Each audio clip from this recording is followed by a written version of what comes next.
Assalamualaikum warahmatullahi wabarakatuh. Salam sejahtera untuk kita semuanya. Salam Bapak Gubernur Mas Anies Baswedan yang saya hormati, Sekjen PBNU, mentor saya, jajaran Forkombinda, dan terlebih kepada sahabat saya pendeta muda Bro Johan Sunarto. Jadi ini perpaduan antara Cina dan Jawa. Kalau Sunarto itu pasti Jawa. Serta semua jemaat yang hadir yang berbahagia. Saya ditakdirkan oleh Allah untuk menjadi seseorang yang benar-benar harus memahami makna kebinekaan. Pondok pesantren saya ditakdirkan oleh Allah berada di lingkungan teman-teman Nasrani. 60% tetangga saya adalah Katolik. Selatan rumah saya rumah pendeta, utara saya kuburan. Dan alhamdulillah seumur hidup saya tidak pernah bertengkar dengan tetangga utara saya. Saat itu saya memahami bahwa Indonesia ini adalah rumah besar. Di dalam rumah besar yang namanya Indonesia ini terdapat 6 kamar. Ada kamar Islam, kamar Kristen, Katolik, Hindu, Buddha, dan Konghucu. Saya meyakini selama orang Indonesia kembali ke kamarnya masing-masing, maka tidak akan pernah terjadi masalah. Yang menjadi masalah adalah ketika kembali ke kamarnya orang lain, tidur di kamarnya orang lain, ngiler bahkan ngompol di kamarnya orang lain.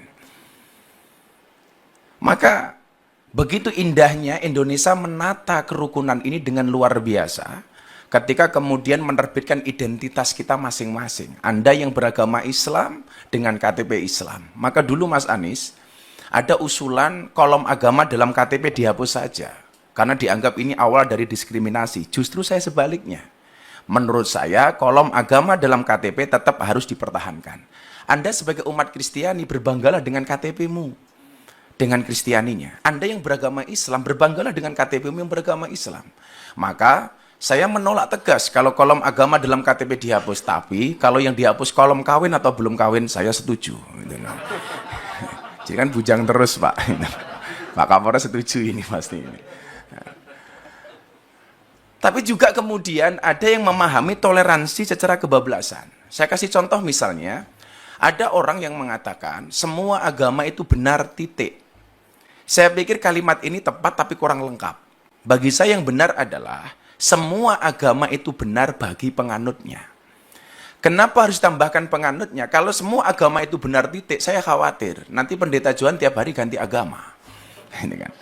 Kenapa? Karena dengan gampangnya kita meremehkan, toh semuanya benar kok. Maka kalimat yang menurut saya diksi yang paling tepat adalah semua agama itu benar bagi penganutnya. Bagi pendeta Johan harus mengatakan bahwa agama yang saya yakini adalah yang paling benar. Tetapi bukan berarti kita diperbolehkan untuk menyalahkan agama orang lain. Makanya kemudian di dalam surat Al-An'am, dalam Al-Quran, Allah Subhanahu wa Ta'ala berfirman, dan janganlah kamu memaki sesembahan selain Allah, karena mereka nanti akan memaki Allah dengan melampaui batas tanpa pengetahuan. Sederhananya adalah, kalau kamu tidak mau agamamu dihina oleh orang lain, maka jangan pernah kamu menghina agama orang lain. Bahkan Rasulullah pernah mengatakan, mau nggak orang tua kamu dihina? Mana mungkin, wahai Rasul, kami menghina orang tua kami. Apa jawaban Rasulullah? Kalau kamu tidak mau orang tua kamu dihina oleh orang lain, maka jangan sekali-kali kamu menghina orang tua orang lain. Maka saya selalu sampaikan, kalau orang Indonesia tidak bisa akur gara-gara beda agama, kalah dengan burung. Burung itu punya agama, tapi bisa akur. Agamanya burung itu ada 2, Mas Anies. Kalau enggak Kristen, Islam. Burung Kristen buktinya ada burung gereja. Burung Islam ada burung namanya emprit kaji. Emprit kaji itu burung emprit yang kepalanya putih, itu namanya emprit kaji. Tapi kalau ikan, Pak Kapolres, agamanya pasti Katolik. Buktinya yang paling besar namanya paus. Nah, gitulah kira-kira. Bahkan burung gereja itu sering tinggal di masjid. Karena saya dulu ketika di pondok, saya sering makan burung gereja. Burung gereja tinggalnya di masjid. Nggak ada tulisan burung gereja dilarang masuk, itu nggak ada, Pak. Maka inilah saya pikir indahnya Indonesia. Yang kemudian semua kebebasan di dalam beragama dengan menjaga toleransinya yang tertuang di dalam Pancasila dengan Bhinneka Tunggal Ikanya.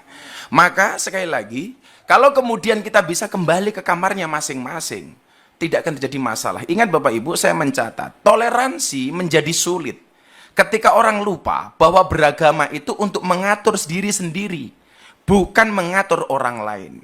Banyak orang beragama yang bahkan belum menggenapi pelaksanaan nilai agama untuk dirinya sendiri, tapi sibuk ngurusi perilaku orang lain. Tentunya ini kurang dibenarkan.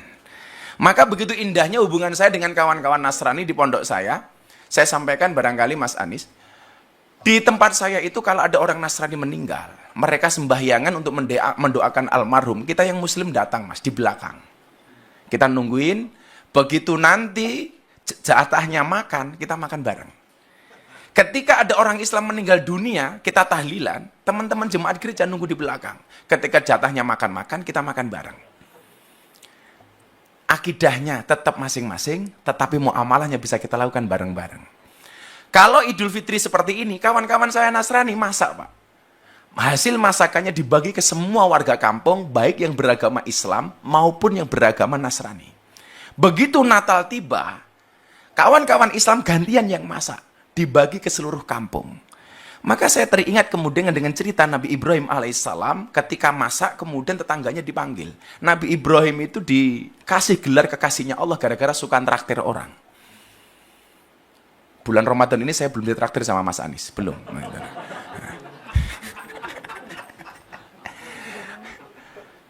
Nah, ketika makanan itu sudah ready sedia, Nabi Ibrahim memanggil seluruh tetangganya. Lucunya saat itu Nabi Ibrahim, ketika orang itu mau makan, ditanya dulu. Kamu nyembah siapa? Sesembahan kita sama Ibrahim, yuk kamu makan. Kamu nyembah siapa? Sesembahan kita sama Ibrahim, yuk kita makan. Sampai satu ketika, ada miss. Nabi Ibrahim bertanya, kamu nyembah siapa? Sorry Ibrahim, sesembahan kita beda. Aku menyembah yang lain, kamu menyembah Tuhanmu. Jawaban Ibrahim saat itu adalah, sorry kamu gak usah makan dulu. Kenapa? Sesembahan kita beda. Saat itu kemudian Nabi Ibrahim langsung ditegur oleh Allah. Ibrahim, kenapa dia gak dikasih makan? Tuhan, sesembahan dia beda dengan sesembahanku. Apa jawaban Allah saat itu? Ibrahim, orang yang nyembah aku dan tidak nyembah aku, semuanya adalah hambaku. Yang nyembah aku kasih rizki. Yang tidak menyembah aku kasih rizki. Lah kamu loh Ibrahim, ngasih makan sekali kok kebanyakan syarat. Akhirnya orang itu dipanggil oleh Ibrahim, kemudian dikasih makan. Begitu indahnya kemudian Tuhan mengajarkan kepada kita kepada toleransi. Maka kemudian konsepnya adalah, dalam bahasa agama Islam, famang sya'afal yu'min, famang sya'afal yakfur. Anda mau berimanlah, enggak ya urusan kamu. Di dalam toleransi, sebagaimana ayat yang kita pahami, lakum dinukum waliyatin. Untukmu agamamu dan untukku agamaku. Pak Johan, satu saat Anda datang ke pondok saya. Kalau saya pengajian di pondok, Pak, yang datang 10.000 sampai 15.000. Itu artinya apa? Saya harus menyiapkan konsumsi 15.000 untuk jamaah. Dan bapak-bapak jemaat tahu, siapakah yang membantu istri saya untuk masak? Kawan-kawan Nasrani. Siapakah yang bantu parkir? Muda-mudi Katolik. Maka kemudian banyak pejabat yang datang ke tempat saya, kecuali satu, Mas Anies, kepending waktu itu. Maka yang lucu adalah ketika teman saya pendeta di Jogja, Gus, di depan pondok ada kolam ya? Ada bro, kenapa? Boleh nggak saya mancing? Oh boleh. Akhirnya pendeta datang ke pondok saya, mancing di kolam depan pondok saya. Begitu masuk ke kolam renang, ke sawah, pendetanya bilang, Gus sorry, kaki saya korengan. Terus gimana bro? Pak pendeta gimana? Nggak boleh kena air, mbok tolong saya digendong.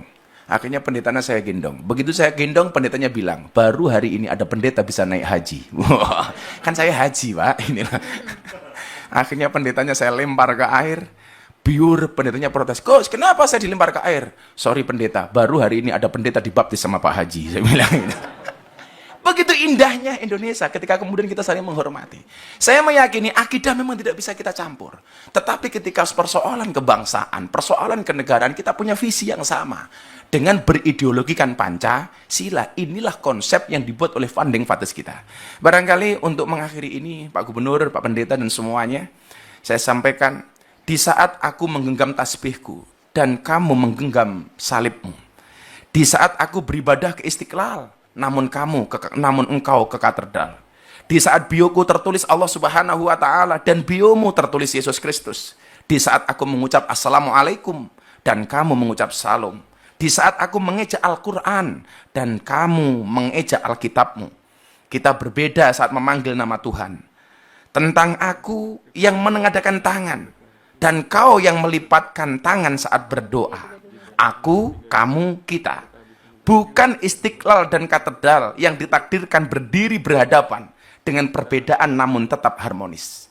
Andai saja mereka memiliki nyawa, apa tidak mungkin mereka saling mencintai dan menghormati antara satu dan yang lainnya. Terima kasih. Salam. Assalamualaikum warahmatullahi wabarakatuh.